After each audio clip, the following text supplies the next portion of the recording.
Hey now, today we're going to take a look at 8 the Liar from Swanpenesia Games. Now, I didn't know this, but as I was starting to set up the game and we were teaching it, and which is very, very quick, and playing it, some people in my group mentioned that this was essentially the game BS.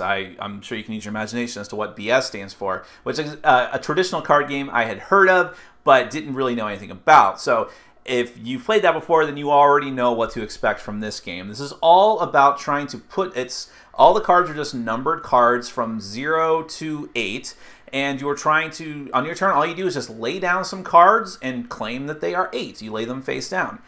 But your opponents can try and call your bluff and see if you're lying or not, because the goal is to get rid of all the cards in your hand, and therefore you will be the winner. I just described the entire game, but nevertheless, because you demand it, I will do a quick overview of how the game is actually played. Let you look at the cards, look at the chips, and we're going to come back. I'll let you know what I think.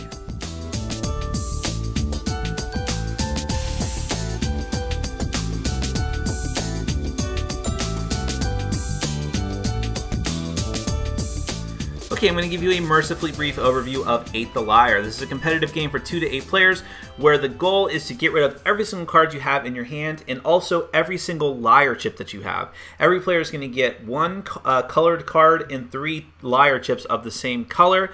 The cards just have the 8 and liar in different languages on each of them for whatever bizarre reason. And also, once you get rid of all 3 of your liar chips, if you're still in the game, if the game is still going on at that point, you can use your card as a liar chip. Now, depending on the number of players, you're going to deal out a certain amount of cards. So, for instance, in a 3-player game, everyone is going to get 18 cards from the deck. In the deck, there are, I'll just show you the graphic design on the cards. There are 8 different suits, colors. They call suits colors in this one. And there are 9 cards of each suit. They go from 0 to 8. Those are the cards that are in the deck. On your turn, very simply, you'll decide who's going to go first. And on your turn, very simply, you are going to lay any number of cards face down from your hand and claim that they are 8. You lay them face down. No one gets to look at them at first. You just say, okay, 8.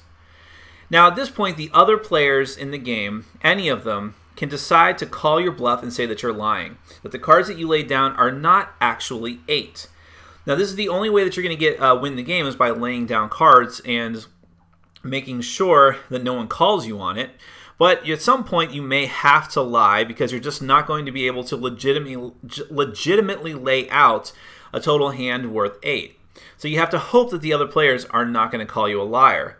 But if they do, someone's going to throw their chip at you, and you have to reveal the cards that you laid out. And wow, okay, that was totally coincidence, but yes, I laid down an 8 and 2 zeros. So that means I was telling the truth. And because of that, the player who called me a liar has to take those cards as well as every other card that was out in the center of the table into their hand. So if no one did call my bluff, and everyone was just like, okay, whatever, we believe you, play would go to the next player and these cards would stay out in the center of the table. However, if at any point at the end of a player's turn there are 8 or more cards out in the center of the table, all of the cards get removed from the game. So you really want to do that when you know that it's about to pop and those cards are going to get removed from the game. You really want to lay down as many cards as possible and hope that the other players don't call you out on it. Otherwise, you're going to be taking a ton of cards into your hand.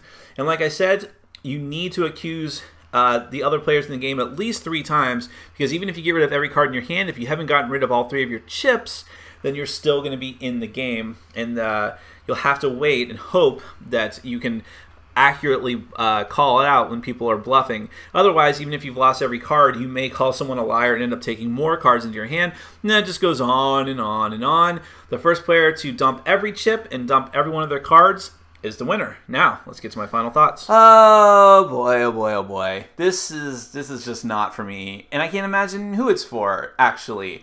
Now, I love a good, like, sort of bluffing deduction game that's kept very simple. I like Coup quite a bit. Cou's not like a fantastic game. I don't quite understand why people are obsessed with it, but it's a cool little game because there's, you have special abilities, you're claiming different special abilities, and yeah, it comes down to guessing, but you can also read people.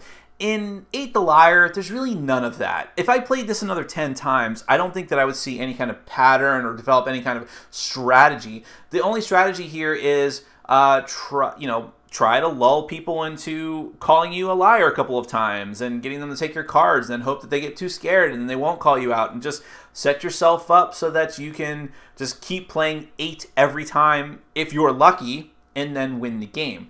But getting to that point is a long, drawn-out process that is just really... It feels like the worst parts of Uno, but like worse. Like, I can actually have fun with Uno, even though it's not a great game by any stretch. But with 8 the Liar, it's not fun at all to see someone take, you know, a bunch of cards all at once and eventually have half the deck in their hand. Because at the same time, you know that that will eventually happen to you. You have to call people on their bluff eventually. And if you get stuck in a situation where you cannot make 8 out of any of your cards because you have nothing but high cards, you're just kind of stuck, and you're going to have to take more cards, and that just makes the game longer. And yeah, it just doesn't work. Sorry, this is not for me. I think that there was a potential here. I think that the game looks good. The cards have really great graphic design. And the idea is sound, the idea is there. Like I've said, I've never played BS, so I don't know if that's better than this, worse than this. But some people on the table just said, well, I could have just gotten a traditional card game and played this game out and still not had fun then. Why would you pay for this? So I'm sorry I can't give this a recommendation. I think the idea was sound, but it just didn't work out. It's just too long, too drawn out. There's not, it's just very, very dull. And just any fun is just schadenfreude, just very, very incremental. My name is Nick. This has been Board Game Brawl. And I'm reminding you to get out there and game every day and in every way. Take care.